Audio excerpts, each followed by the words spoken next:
Alors, bienvenue à toutes et à tous en ce mardi 8 janvier, après près de 191 jours de course.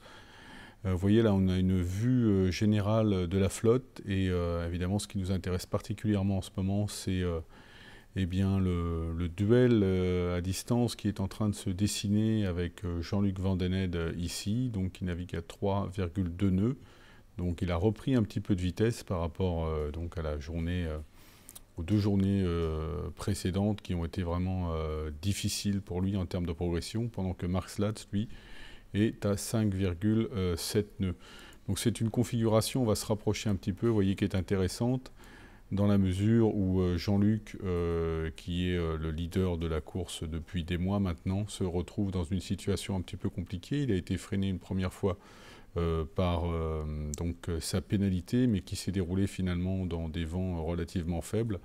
Donc finalement, c'est une pénalité qui s'est déroulée dans des conditions relativement, entre guillemets, favorables pour Jean-Luc, en tout cas plus favorables que si le vent avait été à la fois bien orienté et lui avait permis de théoriquement parcourir beaucoup de milles. Mais malgré tout, l'écart entre les deux marins est en train de se réduire drastiquement. Et c'est une période évidemment très stressante pour Jean-Luc. Il est à peu près là, à 2100 milles de l'arrivée, pendant que lui, Mark Slatz, est à 2460 milles. Et donc, ce qui veut dire qu'en termes de distance au but, la différence entre les deux bateaux n'est plus que de 355 milles. C'est une réduction, en gros, là, les 4 derniers jours, la distance s'est réduite de plus d'un tiers entre les deux marins.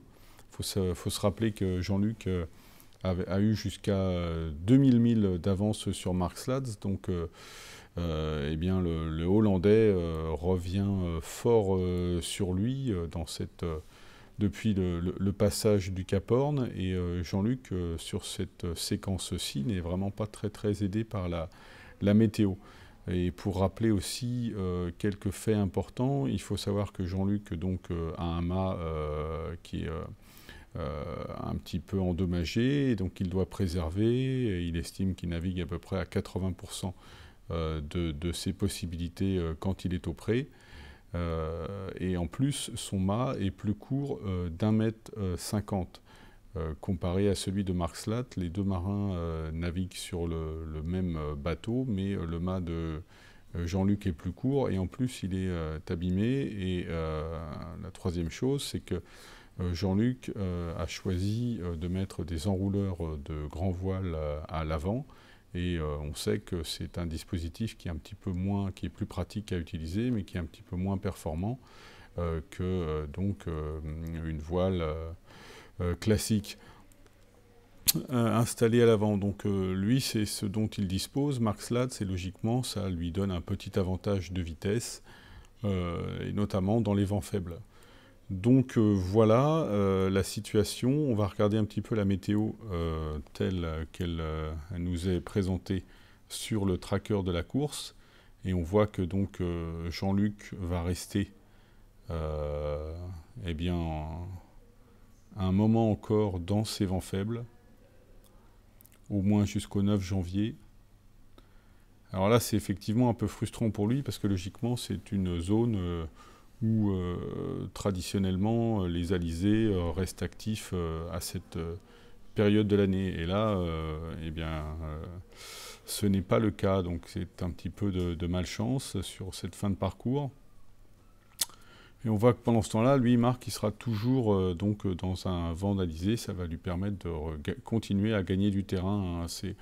Là, hier, je crois qu'il a gagné une cinquantaine de milles. Il peut gagner jusqu'à 70 milles par jour.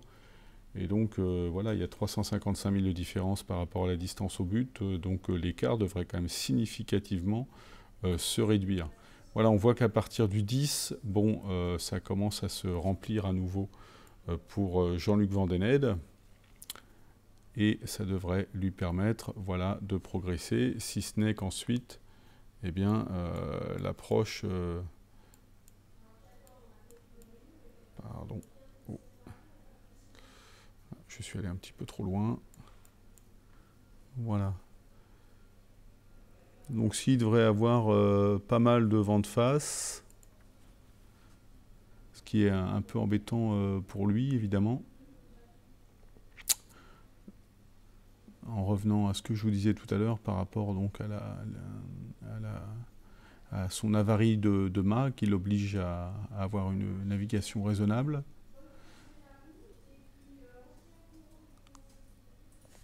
Voilà, donc la remontée vers le nord ne va pas forcément être très évidente pour Jean-Luc. Vous voyez, il sera dans un régime de vent qui va l'obliger à faire du pré. Voilà. Donc ce qu'on peut dire rapidement pour résumer la situation, c'est que voilà, là Jean-Luc se trouve dans une configuration qui ne lui permet pas beaucoup de lutter contre la remontée de Mark Slats, même s'il passe beaucoup de temps à la barre en plus, parce que bon, bah, plus le vent est faible et moins le régulateur d'allure ne fonctionne bien, donc ça l'oblige en plus à passer beaucoup de temps à la barre. Et en plus, je pense que lui-même veut en passer beaucoup pour optimiser au maximum sa progression. Donc c'est une période qui est à la fois fatigante nerveusement et sans doute physiquement.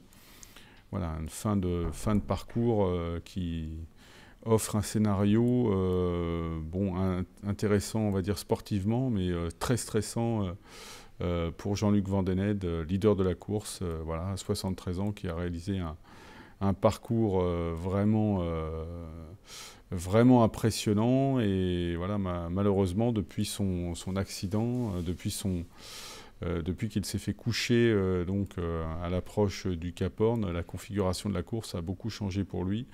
Et ben, il doit faire face maintenant à de nouvelles difficultés et surtout à un poursuivant. Et lui qui est très motivé, on voit un Mark Slats 5,7 nœuds, on voit qu'il ne lâche rien et il sait qu'il a une opportunité ici de remonter très fort sur Jean-Luc et il ne s'en prive pas. Donc eh bien, écoutez, on verra plus clair dans les prochains jours, mais ce qui est sûr, c'est que pour l'instant, Mark Slats, voilà, il est dans une veine de vent, vous voyez, qui va se maintenir et qui va même se combler. Il semblerait que Mark Slats n'est pas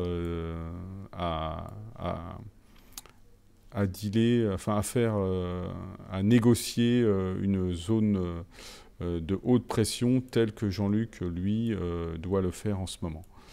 Donc ça sera évidemment à l'avantage du Hollandais.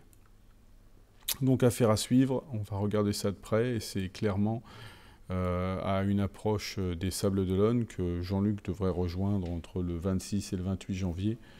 Une configuration très intéressante puisqu'elle suppose un resserrement des deux premiers concurrents, finalement qui est assez inattendu dans la mesure où Jean-Luc avait quand même jusqu'ici une grosse avance. Donc voilà, affaire à suivre. Notre ami Oukourand de Mât, donc lui, il a échappé à une grosse tempête la semaine dernière et là pour l'instant il navigue dans une bonne veine de vent de nord qui le fait quand même pas mal s'écarter vers l'est. Quand on regarde la trajectoire des autres bateaux, on voit que... Alors je vais prendre un peu de recul pour que ce soit plus signifiant. Voilà, on voit que là c'est la trace de Mark Slats, là c'est la trace de Jean-Luc qui sont passés un peu plus à l'ouest. Voilà, donc ça, ce sera la trajectoire de notre ami Oukou et on va regarder un petit peu le vent qui va l'accompagner. Donc là, vous voyez, il va avoir une petite rotation qui va lui permettre quand même d'incurver un petit peu plus sa route vers le nord. Et voilà, il a un vent d'ouest qui devrait l'accompagner dans sa remontée tout un moment. Voilà, et après, ça va passer au sud. Et donc il devrait évoluer les prochains jours dans un régime de vent portant qui va être qui va osciller pas mal. Voilà, on voit que c'est assez instable, hein, donc peut-être qu'il sera un peu ralenti dans des zones de haute pression, mais logiquement, en tout cas, il n'y a pas de grosses tempêtes à venir. Voilà, et ça devrait être une progression relativement facile. Notre ami Tzvan, donc lui apparemment, voilà, il a fait un petit un petit virement de bord, sans doute pour essayer de se maintenir lui aussi relativement proche des côtes pour continuer à suivre la côte de l'Argentine pour l'instant, bientôt de l'Uruguay et puis après du Brésil.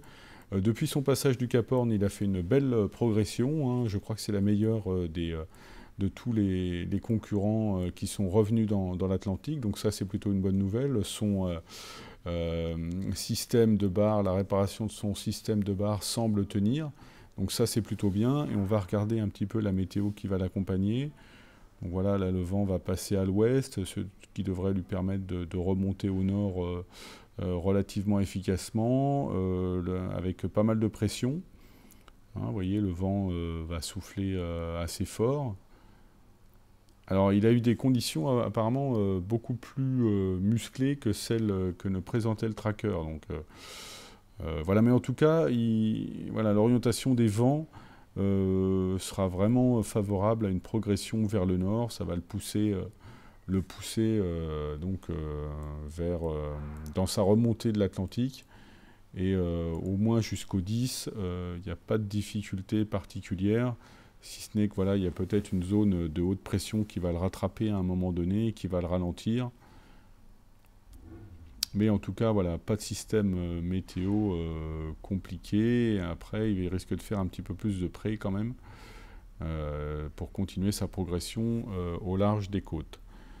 Donc voilà pour notre ami Zvan, l'américano-hongrois, et notre ami Tapio Lehtinen, qui se trouve ici, voilà, à 3,4 nœuds, dans un vent d'ouest qui le pousse gentiment. Alors lui, apparemment, il a quand même un système, là, vous voyez ici, qui est en approche, bon, qui va se résorber, mais on voit que là, il y a quand même une formation d'un système, que les choses bougent un petit peu, et que là, eh bien, ça grossit largement. Lui, il aura progressé un petit peu jusqu'à ce niveau-là, à peu près. Et là, on voit qu'il y a un système dépressionnaire qui est en formation, qui est assez important. Et a priori, d'après ce que je vois et d'après les dernières informations que j'ai, Tapio Lehtinen aurait décidé de partir à partir de maintenant un petit peu au nord pour être dans le nord du système au moment où celui-ci passera, et ne pas être trop impacté par la violence du système. On va regarder rapidement à quelle distance il se trouve du Cap Horn. Voilà, donc il est encore à 2100 000, vous voyez, pendant que Jean-Luc est à 2100 000 des Sables d'Olonne, et bien Tapio Lehtinen, lui, il est à 2100 000 du Cap Horn. Ça donne une idée un petit peu de la différence de progression entre les premiers et le dernier. Voilà, le seul concurrent à être encore dans le Pacifique. Mais on espère qu'il va rejoindre le Cap Horn pour la fin du mois de janvier. Et surtout qu'il sera de retour aux Sables d'Olonne pour le 22 avril, date de la remise des prix de la Golden Globe Race. Donc voici pour ce petit point rapide de la course. On se retrouve demain pour un point écrit. Et puis, eh bien, écoutez, je vous souhaite une très belle journée. Et eh bien, rendez-vous dès demain sur la page Facebook de la Golden Globe Race. À bientôt.